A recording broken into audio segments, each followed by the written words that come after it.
भगवान की भक्ति से क्या मिलता है, गुरु की भक्ति से क्या मिलता है, बहुत कुछ मिलता है।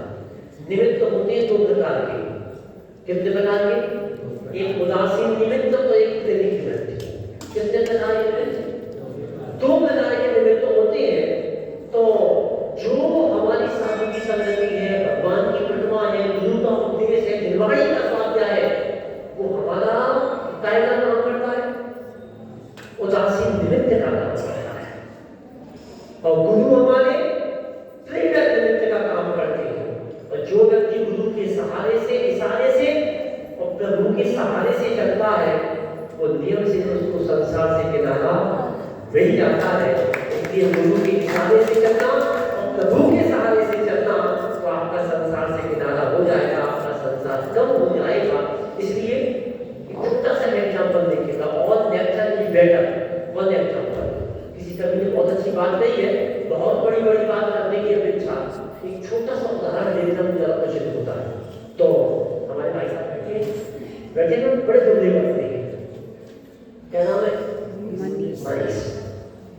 अब उनको पहलवान बनना, क्या बनना, क्या बनना है, पहलवान। तो क्या करेंगे, जिम जाएंगे, है ना, जिम में जाएंगे, मुद्रा उठाएंगे, तो उठा करके बैठे बैठे लगाएंगे, फिर करेंगे, घर जाएंगे। शादी हो गई, शादी हो गई, बच्चे भी हैं बड़े बड़े, तो बाल शादी करेगी, पता लगता है निर्माण एक बन जाए।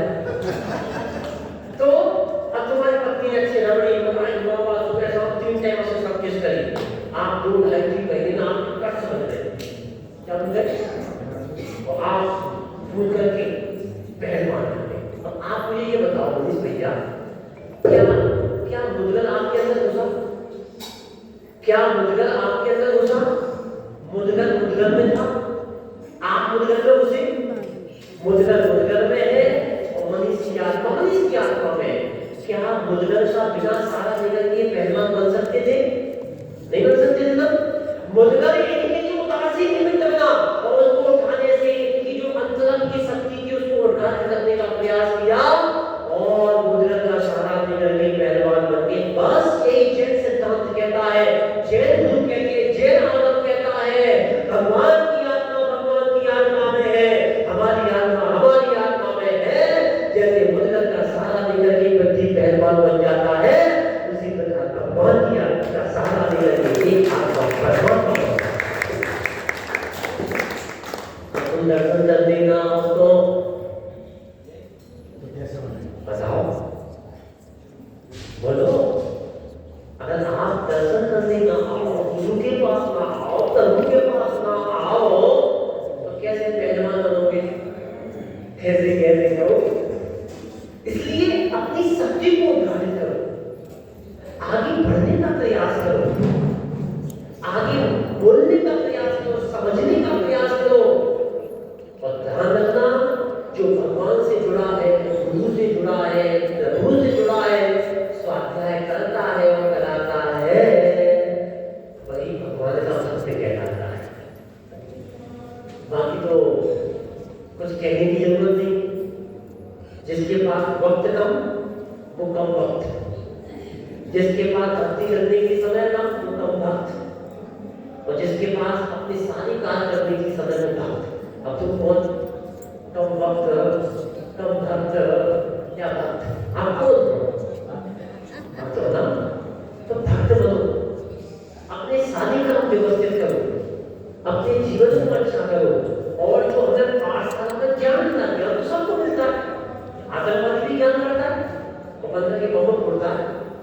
तो हमारा ज्ञान जो हम प्राप्त कर रहे हैं पाठशाला के माध्यम से, वो क्या कार्यकारी हो। तो आचार्य भगवंतों ने कहा है, जेड़ रागा विरचित, जेड़ से ही सुरक्षित, जेड़ में दीप भाविंचन तम नाणम जिन साधने, जिसके द्वारा हमारे विषयों के राग कम हो, संसार से विरक्ति हो, रत्नत्र से हमारी विरक्ति हो, सम्यक दर्शन, सम्यक ज्ञान, सम्यक चारण को विरक्ति हो, मित्रता बढ़े, शत्रुता कम हो, प्रेम बढ़े, राग बढ़े, हमारे समाज में वात्सल्य बढ़े, और उसके माध्यम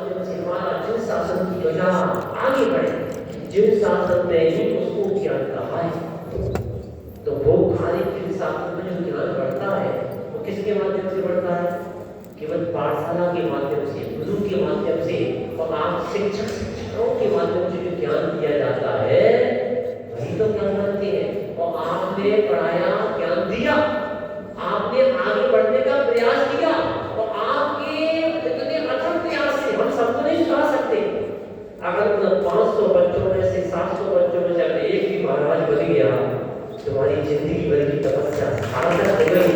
और तुम्हारे पढ़ाए हुए बच्चों में से 10 बच्चे भी विद्वान बन गए और पूरे भारत देश में जाने लगे, तो जो नाम नरेंद्र प्रकाश जी ने किया वही तुम्हारे इतिहास का नाम रोशन करेगा। इसलिए अपनी पाठशाला को कोई भी कितना भी अथक प्रयास चलोगे तो गिरोगे, कुछ करोगे तो सुनने को मिलेगा। ये चिंता नहीं करना कि सुनने को मिल रहा है, अपने कर्तव्य समझ करके अपने ज्ञान को करने का प्रयास करें, अपने जीवन को महान बनाएं और आगे बढ़कर के जो आपने कार्य किया है उसको अच्छे से करना, बड़ा चढ़ा करके करना। तो ये साल में एक बार होता है, दाता को मजा इसी में खाने और खिलाने में। क्या कहा? दाता को मजा इसी में खाने और कंजूसों को मजा इसी में जोड़ जोड़ भर जाने में। कार्यक्रम अच्छा होना